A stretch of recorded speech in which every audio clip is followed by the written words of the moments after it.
Bernie Madoff, disgraced Ponzi schemer, dies at 82 Washington. April 14. Reuters. Bernard Madoff, who was convicted for running the largest known Ponzi scheme in history, died on Wednesday in prison where he was serving a 150-year sentence, the Federal Bureau of Prisons said. He was 82. Time equals 400 Ms. Greater than Madoff for decades presented himself as a successful and trusted Wall Street kingpin while secretly engaging in investment fraud, prompting his sentencing judge to condemn his crimes as extraordinarily evil. A spokeswoman for the Prison Bureau said Madoff's death at the Federal Medical Center in Butner, North Carolina, about 3:30 a.m. Eastern Daylight Saving Time, 0730 GMT, was believed to be from natural causes. Madoff had been suffering from terminal kidney disease and several other medical ailments. He had been held at the Butner prison after being sentenced in June 2009 to a 150-year term for engineering a fraud estimated as high as $64.8 billion. Madoff had last year sought compassionate release from prison so he could die at home, but the judge who had originally sentenced him to prison rejected that request. Bernie, up until his death, lived with guilt and remorse for his crimes, Madoff's lawyer Brandon Sample said in a statement. Although the crimes Bernie was convicted of have come to define who he was also a father and a husband. He was soft-spoken and an intellectual. Bernie was by no means perfect, but no man is. Madoff's thousands of victims, large and small, included individuals, charities, pension funds and hedge funds. Among those he betrayed were the actors Kevin Bacon, Kira Sedgwick and John Malkovich, Baseball Hall of Fame pitcher Sandy Koufax, and a charity associated with director Steven Spielberg. Owners of the New York Mets, longtime Madoff clients, struggled for years to field a good baseball team because of losses they suffered. We thought he was God. We trusted everything in his hands.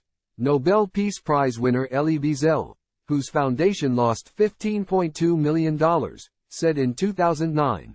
Some victims lost everything. Many came from the Jewish community, where Madoff had been a major philanthropist. Madoff's crimes were revealed to authorities in 2008 by his two sons, who were not part of the scheme. The fraud exposed holes at the U.S. Securities and Exchange Commission, which through incompetence or neglect botched a half-dozen examinations. There were several times that I met with the SEC and thought, they got me, Madoff told lawyers in a prison interview, according to ABC News. Madoff had been the largest market maker on the NASDAQ, once serving as its non-executive chairman. Time equals 400 Ms. Greater than his brokerage firm was located in a midtown Manhattan tower known as the Lipstick Building.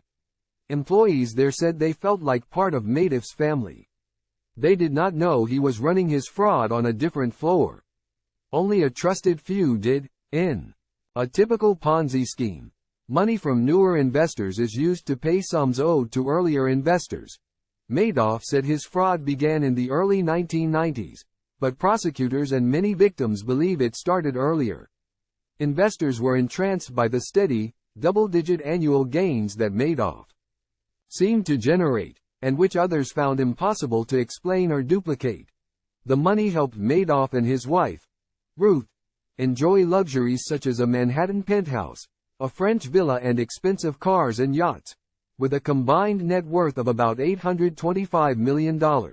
But no one from Madoff's immediate family was in the Manhattan courtroom when U.S. District Judge Denny Chin sentenced him. And no family, friends or supporters submitted letters attesting to his good character or deeds in support of leniency. I believed when I started this crime, that it would be something I would be able to work my way out of. But that became impossible, Madoff told the court. As hard as I tried, the deeper I dug myself into a hole. Madoff also addressed victims in attendance, saying, I am sorry. I know that doesn't help you. Keeping up appearances. Time equals 400 Ms. Greater than Bernard Lawrence Madoff was born on April 29, 1938. in the New York City borough of Queens and grew up there as the son of European immigrants who ran a brokerage out of their house. Madoff graduated from Hofstra University in 1960 and briefly attended Brooklyn Law School before quitting. Time equals 400 Ms. Greater than that same year, he started Bernard L. Madoff Investment Securities, using his $500 in savings and office space borrowed from his father-in-law. Madoff told New York Magazine in 2011. Madoff started small, selling penny stocks in the over-the-counter market. By the early 1970s, he had become one of the 5 original broker-dealers in the NASDAQ trading system. Madoff advocated for greater market competition, at a time the New York Stock Exchange still dominated trading, and became an early force in electronic trading. At times friendly and charming, and at others aloof, Madoff had a penchant for neatness that some viewed as an obsession.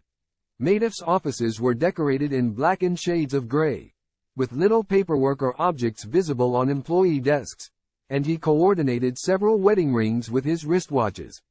Market making served Madoff well in the 1980s and 1990s, when he and his rivals could profit from buying a stock at $5 and selling it for $5.125. For example, profitability declined once decimalization became standard, but Madoff's brokerage operation provided financial support for his fraud.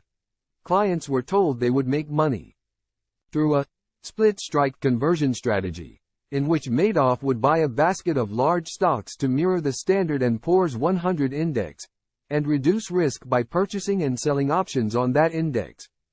Madoff looked successful, and customers were happy, but it wasn't real. Time equals 400 Ms. Greater than prosecutors said Madoff and his staff sent clients fake confirmations for trades he never executed, and fake account statements to document gains he never made.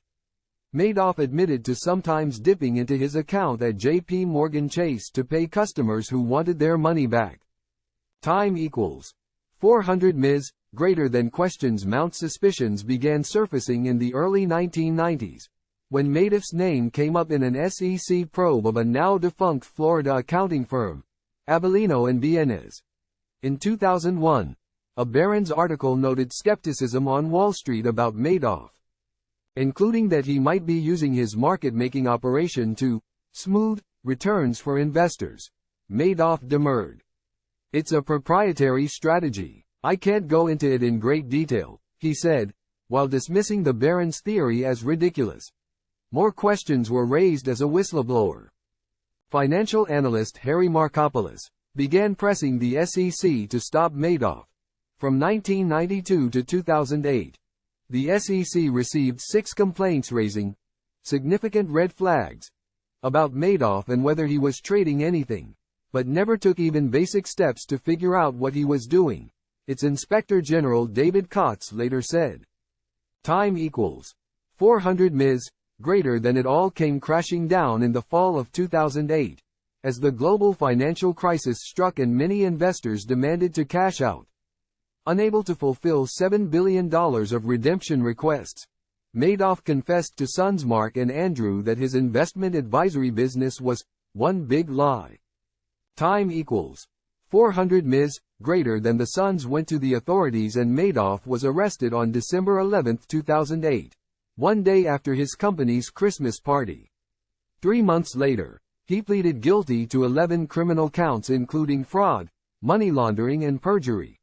Madoff initially maintained that the fraud was his alone, but prosecutors ended up winning 15 convictions or guilty pleas. These included a guilty plea from Madoff's younger brother Peter, the firm's chief compliance officer, who received 10 years in prison. The only trial ended with convictions and prison terms for 5 former Madoff employees. Time equals 400 Ms. Greater than prosecutors got a major boost after winning the cooperation of Frank DePascali, Madoff's longtime financial chief, who died in 2015 of lung cancer. Ruth Madoff was not charged. She said she felt her husband had betrayed her after nearly a half-century of marriage. Many were skeptical of her claim she knew nothing about the fraud. Within days of Madoff's arrest, Efforts began to try to recoup money for people who invested with him or with third parties that sent their money to his firm. Irving Picard, a court-appointed trustee, has recouped more than $14.4 billion by targeting net winners who took more money out of Madoff's firm than they put in. Another $4 billion is being distributed from a fund set up by the U.S. government. A large portion of these sums came from a $7.2 billion settlement with the estate of Jeffrey Pickauer, a longtime Madoff investor from Florida. Time equals 400 Ms. Greater than the pain for Madoff's family did not end with the patriarch's imprisonment. Tormented by his father's actions and by lawsuits, Mark Madoff, the older son, hanged himself with a dog leash at age 46 on December 11, 2010. The second anniversary of his father's arrest. Time equals 400 Ms. Greater than Andrew Madoff died of cancer in September 2014, at age 48. When rejecting Madoff's request for compassionate release in June 2020, Chen agreed with prosecutors that prison interviews where Madoff played down his crimes showed he never fully accepted responsibility for them. Time equals 400 Ms. Greater than in the New York Magazine article. Madoff made clear he believed he changed how Wall Street operated, and many victims might have lost more money in the markets had they not heard of him. But he said he would not make excuses for his fraud and had come to terms with his crimes and pariah status.